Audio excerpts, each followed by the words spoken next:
Hi friends, పప్పులు నానబెట్టుకుని రుబ్బుకునే పని లేకుండా అప్పటికప్పుడు ఇన్స్టెంట్గా తయారు చేసుకున్నటువంటి కొత్తిమీర దోశ ఎలా తయారు చేయాలో ఇప్పుడు మీకు నేను చేసి చూపిస్తాను.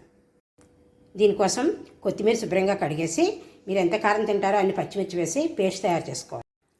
దీనికోసం ముందుగా ఒక మిక్సింగ్ బౌల్ తీసుకుని ఇందులో 2 కప్పులు బియ్యం పిండి, 1 కప్పు గోధుమ పిండి, 1 కప్పు బొంబాయి రవ్వ, రుచికి సరిపడే సాల్టు, జీలకర్ర, మనం ముందుగా ప్రిపేర్ చేసుకున్నటువంటి కొత్తిమీర పేస్టు ఇవన్నీ కూడా వేసేసి వాటర్ వేసి దోసల పిండి కలిపెట్టుకోవాలి.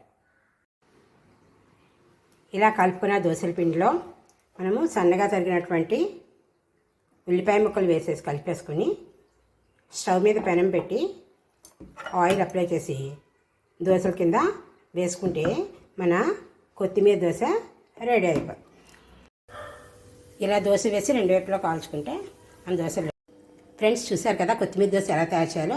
దీన్ని నేను పల్లి పుట్నాల చట్నీ, అల్లం చట్నీతో సర్వ్ చేసుకుంటున్నాను. ఇంకెందుకు ఆలస్యం, మీకు నచ్చితే మీరు కూడా ట్రై చేయండి. Thank you for watching this video.